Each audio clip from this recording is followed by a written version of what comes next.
Delhi talks में आप सभी का स्वागत है। आज हमारे साथ मौजूद हैं एनसीपी यूथ के राष्ट्रीय अध्यक्ष धीरज शर्मा जी। नमस्कार सर। जी नमस्कार सर। 11 सितंबर को एक प्रोग्राम होने वाला है तालकटोरा स्टेडियम में आपका, तो सर इस प्रोग्राम का उद्देश्य क्या है? देखिए, हमारा तालकटोरा स्टेडियम नई दिल्ली में 8वां राष्ट्रवादी कांग्रेस पार्टी का राष्ट्रीय अधिवेशन होने जा रहा है, जिसके चीफ गेस्ट माननीय शरद पवार साहब होंगे और लगभग 27-28 राज्यों से हमारे सारे एनसीपी के डेलीगेट्स वहाँ पे मौजूद होंगे। जैसा कि सब लोग जान ही रहे हैं, देख ही रहे हैं कि देश की परिस्थिति किस तरीके से बद से बदतर होती चली जा रही है। तो हर 3 साल में ये एक राष्ट्रीय अधिवेशन होता है, जिसमें सभी कार्यकर्ता माननीय राष्ट्रीय अध्यक्ष के विचार सुनने के लिए आते हैं।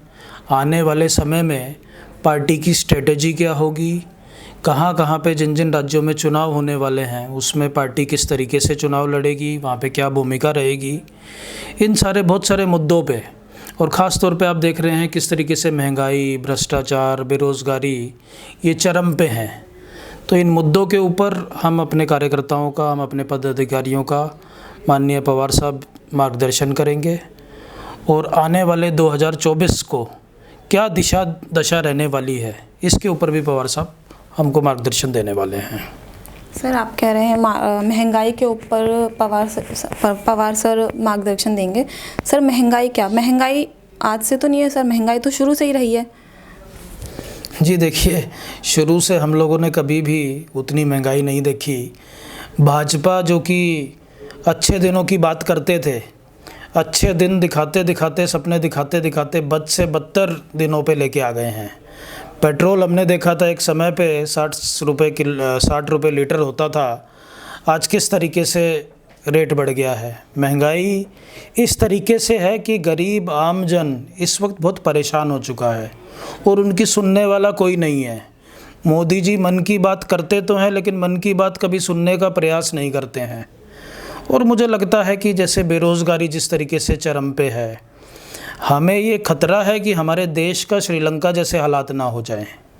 इसके लिए अब समय आ गया है लोगों को कि अब रास्ते पे उतर कर अब इस सरकार से पूछे कि इतने बड़े बड़े जो वादे किए थे, 2014 में भी आप पे विश्वास किया, 2019 पे विश्वास किया, आज 8 सालों में आपने देश को कहाँ से कहाँ पहुँचाने का काम किया है।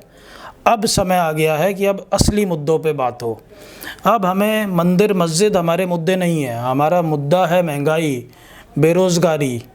हमारा मुद्दा है कि किस तरीके से आपने एक अच्छे दिन, एक युवाओं को आपने एक अच्छा लाइफ देने के एक वादे किए थे, लेकिन आज का युवा पूरे देश का परेशान है, निराश।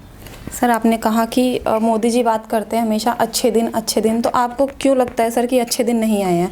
क्योंकि सर चलने के लिए अच्छी सड़कें हैं, पढ़ने के लिए अच्छे स्कूल हैं और ट्रैवल करने के लिए बसें हैं, ट्रेनें हैं, तो आपको क्यों ऐसा लगता है सर? देखिए, ये तो पूरा सब लोग, पूरे देश के सब जनता समझ रही है कि कितने अच्छे दिन उन्होंने क्या क्या सब वादे दिए थे।